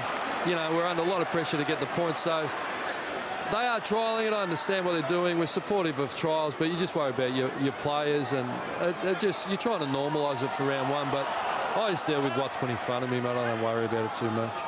You'd be exhausted if you're worried about it. Yeah, that's lovely to hear that, Hutto. That's a fair call. Coach is not whinging. Come on, sure, you were a coach once. No, well, look, I'm Trying with to you. tell him that. I'm just trying to say that everybody's got to play under those conditions. And I know it must be annoying, but you know it's going to happen in this round. It's not going to happen during the year, so it shouldn't affect how you coach in the first round of the game. Yeah, look, it just limits you, though, who you can Injury-wise and move those them sort of around and so things. But that's okay. Look, we accept the challenge, the opportunity to build our mental toughness. But if you ask me, is it perfect? No, but I just deal with what's put in front of me. It certainly hasn't contributed to our... I don't think we're fatigued in Q1. Would you actively campaign against it being introduced into the regular season, Ross? Oh, look, really hard. I'm here to talk about the game. Yeah, Is what I talk about it. I can join the rules committee later if you like. That sat you down, Hutto. No, it did. And in terms of players back next week, we know why Matty Pavlich didn't play this week. We'll see him next week. And Stephen Hill? Yeah, certainly. Hill, Pavlich, Main, Barlow. They're significant contributors for us, but I don't want to shy away from what we've dished up tonight. We want to be a team that has strong resilience and turns up anywhere, which I'm sure we'll do, but it's a sharp reminder for us. It's great feedback of how brutal this competition is, and if you're Carlton, they walk away with their heads held high, and we'll walk away with plenty of improvement left in us. Well, thanks for your honesty. Really appreciate it. Just before we let you go, any word from Perth on the Pavlich family? No, certainly. I think there's a little bit to go yet, but the tyranny of distance, it wasn't a risk worth taking. And look, he trained yesterday morning, punched out his 13K, and we know he's in ripping nick, and he'll lead us really well. Thanks for your time, Ross. Appreciate it. Thank you. Ross Lyon, as direct and as honest as always. Fantastic, isn't it? Well, he's in control. He knows you cannot control what the administrators are trying to do, but look, he's been a... But even just talking about his team. Yeah. Well, he doesn't hide the fact. He knows he's a great competitor. Gee, you played against Ross Lyon, you knew you were in for a battle every time you played. He used to wear an arm guard, I'll tell you what, which made of concrete. He was as good at the legal shirt front as I've ever seen. Yeah. He was a very hard player, Ross Lyon. Very talented man as well. I remember going to the umpires as we see a shot of goal from Freo Dockers. They've lifted. They have, and Mundy puts it through. That's his second. Yep, so they've collected a couple, and the margin's been reduced to 50 points. He had an arm guard, I reckon, for 10 years, and I went to the umpire one day, this is true. It was a bad break he had. I said, can you check that arm guard? I think it's made of concrete. It had one little padding on it. I got hit on the head by that arm guard, I reckon, 15 times in my career against Ross Lyon. It's a reasonable chance you deserved it. But gee, it was unbelievable. But he'd be happy with just, as he said, they've lifted. The contested balls certainly picked up in this third term. Their attack at the ball has elevated from what was a really disappointing first half, and it was ignited from a second-year player, young Lee Spur, in that second term. His attack of the ball was very good, so good to see a few of the experienced players getting involved. Only 13 seconds remaining, obviously, in this third quarter, and the margin is still 50 points. But Fremantle at least being able to create something on the scoreboard, and Mundy's been a big reason for a high ball for Bradley. Is there time for one more? No, there almost was. But the quarter ends, and Mick, you'd never know the score looking at Mick Moldhouse's face, would you? I think he's got the game face on, because he just felt that over the last 5 minutes, the game certainly started to change, and he will be very, very keen to get the message to his players at three-quarter time that we've got to pick it up, finish the game off. Boss would just say that third quarter, they dominated nearly the second half of that third quarter, so they cut the margin by 11 points. Let's see if they can follow it on here. Young Lachie Neale getting his chance out there, and he got straight in amongst it as Duffield earns the free. Off to Fife. Been a very quiet night for Nat Fife. Just the 4 touches. Can you believe that? That was actually his 5th, in fact. But why wouldn't they put Nat Fife forward just to be a target up forward? You know he's got enormous talent. Well, I think probably what Rossi's trying to do is actually get him near the ball, get him in amongst it and get him involved. He's just had a really quiet night. 50 metres! 50 metres, Michael! Michael! There was no need for that. He wasn't aware, he wasn't even looking at... Thank you, Michael. There it is. Just to reinforce that quiet night for Nate Fife, he hasn't hit a target by foot yet. And Simon White's giving him something different up forward, hasn't he? He's looked very lively. There's been some quality ball coming to the forward 50, but he took a really good mark above his head on one occasion, but he's had a couple of these as well, where it's very hard for the defender, but you've got to get there still. And you've got to convert his opportunities, and he certainly, from about this position last time, he slotted it through beautifully. 4 marks, 1 goal, 1.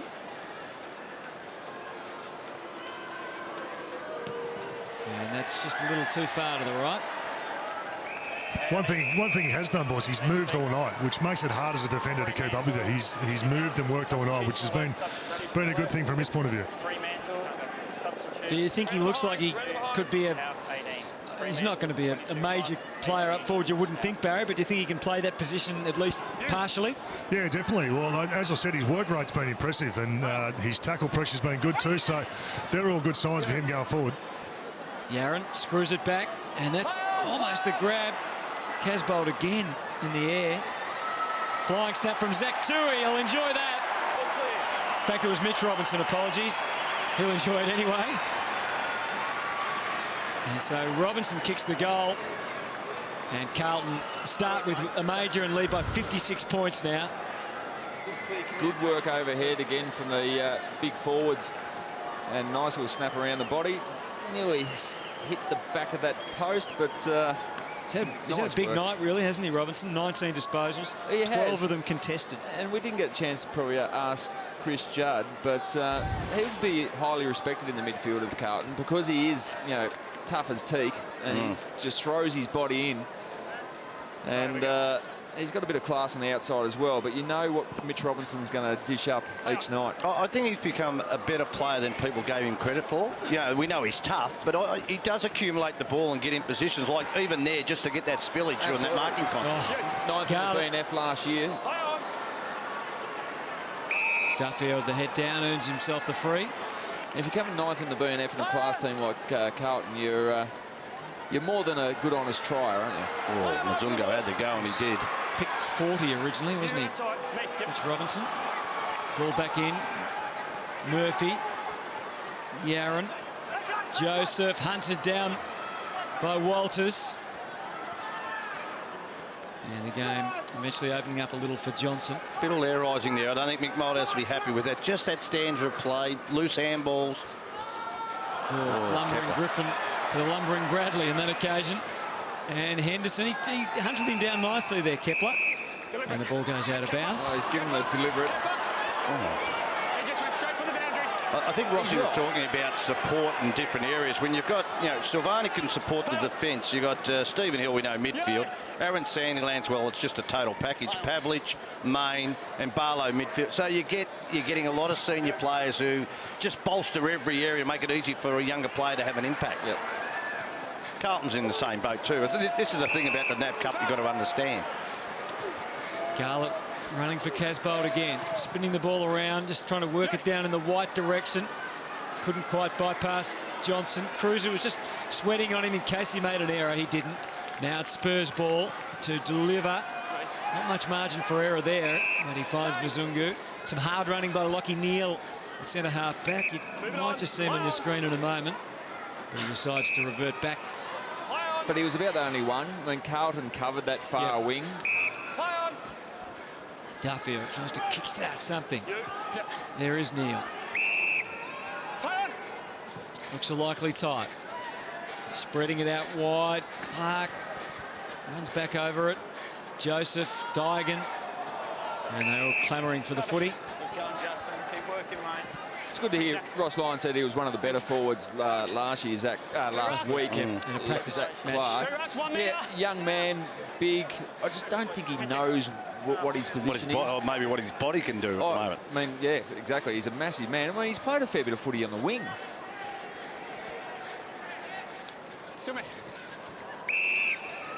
Fife. He's got him. Yep. Griffin comes in and takes the mark. Shorey, what does Ross Lyon do now? Does he let the side settle and he just say we've had a bad night, or does he throw the side around a little bit? Well, I think Ross said it, Barry, you know, you haven't got enough support for some of these younger players. If you have those senior players out there, I think you just give them all a role that he would have done at three-quarter time. Game plan again, see if Griffin, he converts here. All clear. So, yeah, I think he would be thinking, look, we're not going to win the game, but let's try and get a couple of advantages.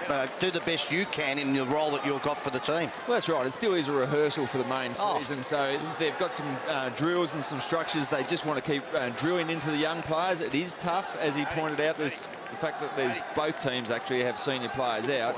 But it's a great opportunity to get these guys at a higher level rather than the local comp, the WAFL, to actually ply their trade and know what the structure and the standard is that's required. Well, there's Lockie Neal in this centre bounce, so, you know, he's a talented player, and just, you'd nearly give him the quarter to run around because he was late coming on the ground, so you nearly just say, you just do the whole quarter if you can. I know it's half an hour, but because of rotations, he hasn't had that much of a game. McFarlane, Crowley and Sheridan, the three that were subbed off that started for Fremantle. Allard, Rowe and Bell, who hasn't even seen a minute of action for Carlton, which is a little bit surprising. That is a surprise. One of the huge positives for Carlton last year. And he was pretty good last week too, where he throws his weight around. Obviously, Mick deciding that he just wants to get as much time as he can into these. It sort of makes a nuisance about whinging about the interchange numbers cut down, though, doesn't it? When you've got a fresh player and you don't use him. I don't know. What's the thinking behind that? It'll be all about balancing minutes up, and maybe they kept one sub up their sleeve for an injury that may go down, and they might just keep him off for the whole game and give him a full game next week. Didn't seem a lip smooth, Shorey. No. I was quite happy with that team just quietly. Tui marks inside the 50. Well, it seems to be the coaches use them early, use them in the first half of the quarter, and then just let the players play the game out. So it's interesting how they've gone about it. Have you noticed anything different, guys, tonight about the game with the less rotations? Because I guess because part of the sting went out of the game early, it's a bit hard to tell. Positionally, you're seeing players play against each other a little bit more. We knew that was going to happen. Which is I must say is a positive. I think about. Yeah. Doesn't mean that's a reason to change, but Tui kicks away to the left. Aesthetically, the lack of just players coming on and off the ground all the time is another plus. You're trying to tell me with the technology sides have got, with the scientist sides have got, that if they thought they were going to bring this back into the game in a normal 4-point home and away season, sides wouldn't cope? Of course they cope. That's what happens. That's what happens. So the whinging, as Ross said, you get on with it and you don't worry about it. It's only, 4 years ago that the numbers were about that level anyway. Yeah, exactly. Fife has the footy on the wing. Into the middle, shapes the kick for Mundy, who stood out in the second half for Freo. Climbs to his feet now. I'm tipping sure your wife's not a whinger, because you just hate whingers, don't you? Yeah. Good on you, Bass. You didn't answer. Was he right or not, sure? Don't go there. Sure, he's too scared to answer. Very astute. Andrew Walker at half-back. Zach Dawson and Casbolt. You've seen Casbolt again tonight, Hawley. I'm really interested in Levi Casbolt. Originally a rookie. Can he be an answer for them up forward to at least fill that role, that competitive role? Absolutely, and I think the word you've used there is competitive. He is a competitive beast. You see, even the ones he doesn't take, he splits a pack open. Guys in front of him are going to be worried if he's standing in front of him. That's exactly what you want as a key forward. He's got a real presence out there. Ibbotson, just a get me out of here kick, and unfortunately it was too strong. And the important part of his role is he doesn't have to be a Dunstall-style leading player. With the Mick Malthouse style of play, the long ball into the forward line as a bailout, he just needs to contest, put the knee in the opposition, get the ball to the front. I think there's a bigger issue with Casbolt. I like him. I like the way he goes about it. It's really about Jared Waite. See, if Jared Waite, everybody's saying he can play, Jared. We know he can play, but his injury proneness has been a major issue. You get Casbolt to come up, that really helps you then be able to plan something if it doesn't work the other way. Okay, but let's say Waite's okay. Even Sam Rowe. Yeah, let's say Waite's okay. What is their forward structure as Kane Lucas bounds out of defence, he misfires the kick, it's out on the full. Almost. How do they line up round one if they're all available? Well, I think your power forward becomes Casbolt. Yeah. And Waite is your leading And you've got Walker there too, which gives you that agility. So, I think you build your So power those forwards. three are the talls. Yeah, I think they could be. I mean, we saw early in the season last year Hampson be an effective forward, but I don't think he can do that on a weekly basis. If you can build around someone like the style of Casbolt, I think it would be really handy for their forward The half. other thing, too, is the pressure for positions, which is great. Yep. The depth of that means, gee, you're fighting week in, week out, and you never get comfortable.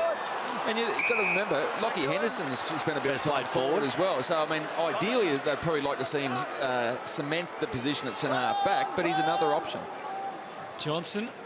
As the Blues have got a tough, challenging first 5 weeks, haven't they? And I think they've got a pretty reasonable draw for the season. But here's their first 5. Richmond at the G. They've obviously had hand in that contest previously, but it'll be interesting to see how they go this year. Then Collingwood, Geelong, West Coast in Perth, and Adelaide at the tough. MCG. But you've got to be, you've got to have that. You've got to be able to cope. 3 out of 5. 3 out of 5 Yeah. puts them in good stead. You almost got full house first 5 weeks. I mean, it's going to be massive rounds. The round 1 and 2 at MCG are going to be crackers. Nice work again from Garland initially, then Yaron, then Lucas. And the final kick in wasn't quite as planned, but Garland will get involved again. Got it back nicely and puts it through. And there's been a lot to like about the Blues, talls and smalls tonight. Garland and Betts got them going at the start of the night, and they're still thriving on it. 3 goals to Jeff Garland, 4 to Eddie Betts. And the big guys have been more, as we've discussed, been the target. Casbolt and White, and as well as Jamison, have kicked a goal each. Just to continue on with Casbolt just for another minute, who's going to be able to pick up someone like Casbolt in the forward half? So up against Richmond and Collingwood first up. They haven't got monsters as key defenders. Richmond have always been a little bit susceptible to the big forward, certainly the one that jumps in a pack.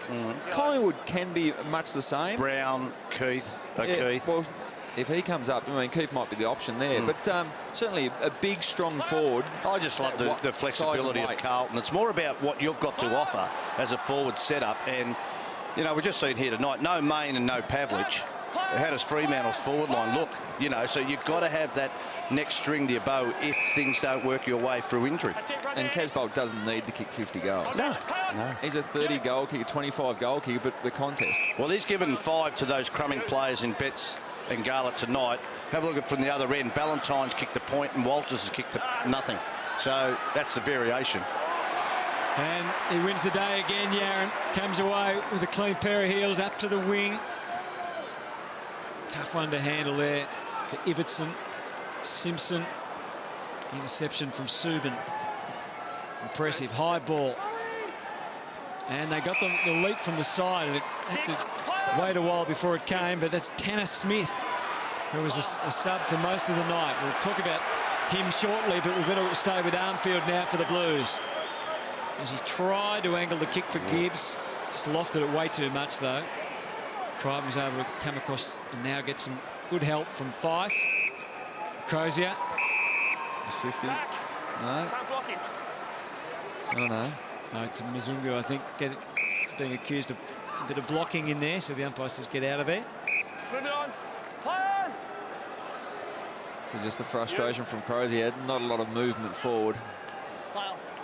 I mean, the difference, you talk about stars being out, the difference Matthew Pavlich would make to the forward line is massive. Well, not only does he take the best defender, a lot of defenders get drawn to him, so it just allows you, as the second or third forward, to have a bit of extra space. Hayden Ballantyne's a better player when Pavlich is there, and probably Main, who's a fairly good contested mark. Yep. And competitor. Subin bounces back. Chris Main's another important role player in that forward line. Extremely important.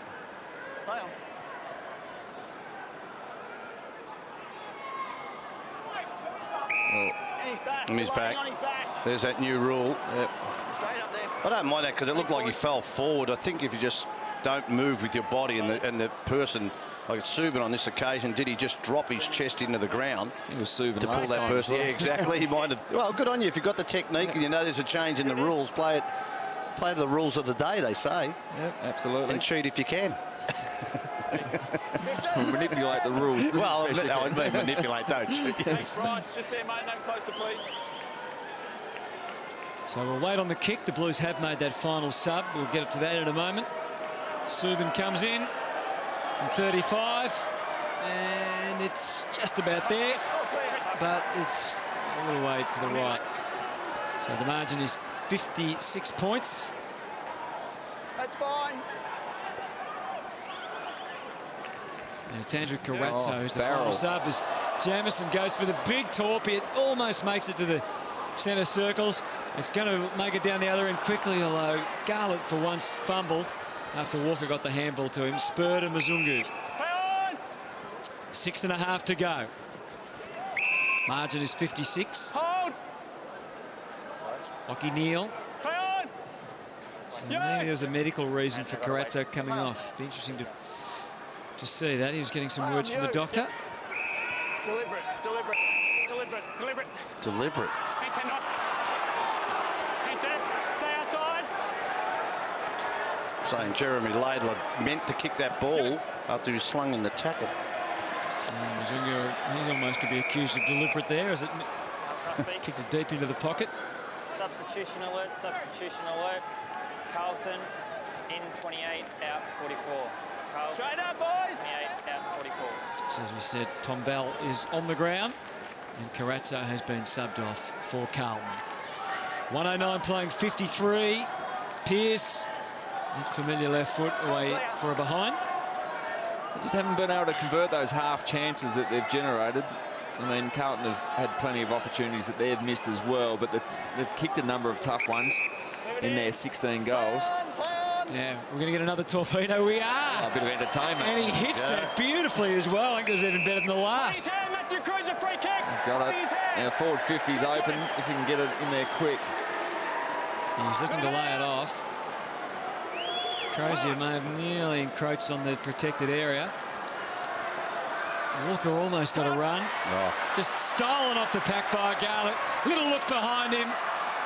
And unfortunately lets himself down with the shot. Yeah, great to see. Front and centre play. You know, over the last 5 years with possession football and not kicking to a contest, just to see a person who can rove the pack naturally, it's a highlight of the game if it comes back in. Oh, that's got to be in place.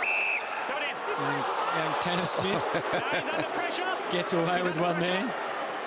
It was deliberate, you can be sure of that, but he was under pressure. Johnny Barker, the forwards coach, just in the foreground there in front of Mick Malthouse. Knock it out. Be satisfied overall, Mick Lynchy? Oh, I think he would be. I mean, He's you think you'd have to be satisfied the first 2 weeks. The tempo and the pressure will pick up as we get closer to round one, but he knows that he's got a team with a lot of class. The defensive pressures have been really good, and we can see what they're trying to do. They're certainly pushing the ball wider to play that Malthouse style of game. I'll say it again. I think a few experts have said that they won't make the eight. That is crazy thinking when this club has said last year they should have been top 4. They missed 60-odd games through their top 9 or 8 or 9 players not playing. The year before it was 30, so that doubled. Brett Ratton, he had no hope. And nearly, they won 12 games, I think, last year, which is a pretty good return. Anyway, Brett Ratton's not there. Mick Malthouse takes over. They are a top 4 side, I think, if they're up and going and without the injuries, you know. And then we say that about every side. All things being equal. Oh, no doubt. No doubt. The expectation that's what the administrators said last year. Top 4. They won they made finals. They won a final, and they said top 4 was next. It didn't happen. Ratton, you know, is now not the coach, and Malta, it's got to be that way. There's their first 5 for Fremantle. Fremantle, yep. And they start with the local derby. Oh, that'll be a big one early. If they could get that win, they've got the Dogs at Etihad, Essendon at home. Hawthorn on the road. It's not easy. Nah, no, it's not easy. I still think there'd be 3 out of 5 there for them too. Okay. Well, just incidentally, sure, is who will miss on the 8 then? What changes will there be for the 8 from? Like you're saying, Carlton's in. Well, I think so. Yeah, I think I'd have got Carlton in the 8. Who else is in and out then? Oh, let me have a think. We've got to. We were asked that every week. I don't think I had North Melbourne in. Okay. I thought they might struggle just, you know, but I think you're going to have 4 or 5 sides that, like last year, which was great. The 8th spot is unbelievable, going to be up for grabs right to the end of the season. And it might be the 12, 13 wins that you need. But, gee, it's... Gibbs. It's a beautiful kick. That's why he's midfield. Just trusting his skills, pushing forward, kicking the goal. And it was a delight to watch. Bryce Gibbs, 20 disposals, 2 goals now for the night. Yeah, finished some good work through the middle of the ground. They've got a lot of class. Certainly, I think it'll be a disappointment if Carlton don't make the top 4. They'll be underachieving this year, but and that's why, because they've got class like Murphy. Gibbs will probably spend more time through the midfield, and they've just got a lot of depth that goes through there. But that is a nice finish. They've been impressive tonight. Bloke called Judd to come back into the team, who we turned to at half-time, and he looked in good nick, didn't he? He looks super nick, and we all commented afterwards, how relaxed is he? I mean, he's very relaxed going into this season. I think he's looking for a big one, set himself for a big one. He's said he didn't like always the pressure of the captaincy, and that's gone now, so he's looking forward to a massive year on the field. Warnock, Bell and Murphy chime in for the Blues. Robinson, Bell full of exuberance out there after watching the game for much of the night. He was running hard wide, though, with a nice little turnaround handball. It doesn't create what he was after. Walker's kick going across the face. Lucas, bit of a standoff, worked it back to Casbolt. You could hear the call, Levi from Tui, but it doesn't get there. Walters getting in and getting Fremantle away. Good news for Carlton fans down here, boys. Carezzo's definitely not injured. They're obviously just mentioning his game time. Yep. All right, Hutto, I've got it. West Coast, Carlton, Sydney, Collingwood, Hawthorn, Geelong, Freo, Adelaide were my 8. Okay. North so out. that means North out, Essendon out, Richmond out, St Kilda and Brisbane don't make the 8. I'll tell you a point, that from 3 to 12 is going to be really unbelievable. I can see North improving this year, but that doesn't mean they stay in the 8. No. Because it's going to be so tight around that middle of the field. I think they'll improve. Well, they do have a tough draw too, North. Yep. They are perennially left out of people's 8s, though, aren't they, North Melbourne? Well, they got smacked in the final too. Like, you know, people say that they improved. They did last year, but is there still that improvement there? I think their midfield's young enough to hopefully go the next level. Here's this man again. It seems like his aerobic capacity is reasonable for a big man. He looks like he's up over 100 kilos and about 6'5" in the old language. At 196 centimetres at a guess, but he's a big fella. Push down. Right on it. Yours. Quick kick from Crozier to Pearce. Look at Zach Clark, boys. Right at the top of the screen there, you can see hands up. Look at the lack of movement from Zach Clark where players are going around him. As a big bloke, you've got to use the figure 8 to try and get something on the end of it to get your player out of the area to make the area for yourself. You're right. And when the ball went out in the full, he put the arms up. Kick it to me. Why didn't you kick it to me? That's right. He didn't exactly present. But he's a young forward working into that. But you do have to move to create space or draw the ball. Oh, Cruiser. Again, gladdening signs for Carlton fans. Betts breaks back to the goal square. Can he turn something on, Eddie, if it hits the ground? He was ready to go, but the ball through for a behind. Minute 47 on the clock. Yeah, Cruiser's had the 12 disposals and worked really well, kicked the 1 goal. For mine, he's probably one of the big positives behind Levi Casbolt. I think Casbolt's looked outstanding. Just reckon Cruiser's got around the ground beautifully. His tap work's been first class. Minute and a half to go. Move it on. Play on. It's the young fellow we saw earlier, Tanner Smith, to half forward. And Bradley takes the mark. Goes to ground. Just the 4 disposals tonight for Kepler. Move it on. Play on. Set sail up inside the 50. Clark. That was better. Pearce. Crozier. Gibbs. Steady as she goes into the middle. Garlett looking to work with Eddie. He's given it off. Garlett is sprinting forward. He's waiting for him. Now is Yaron. And gives it to Lucas. Back to Yaron. Garlett's come back into the wing, so instead he has to bomb high. Betts will come into the frame in a minute. There he is. Comes sweeping through. Couldn't lay a tackle. And Fife's able to take it away and give it to Subin. So 68 points the margin. Crowd just under 10,000 here at Etihad Stadium tonight. Thanks, Simon. Play on. And been a good night for the Blues. They've kicked the sweep, haven't they, really, in a matches that are shortened. 17 goals, 16. It's a lot of scoring shots. Oh, massive amount of scoring shots. Their inside 50s are 58 to 45. Obviously, they dominated in the first quarter. Freo just couldn't get the ball inside 50. Now, one more from Mitch Robinson. Blues fans willing it to go to the right side of the post, and it does. So they finish with a flourish. They started in style, and it's the full stop on a great night for the Carlton Footy Club. They got home by 70 points. They'd more than the scoreboard. It's been the way they've played and just the look of their team. Alistair Lynch and Tony Shaw.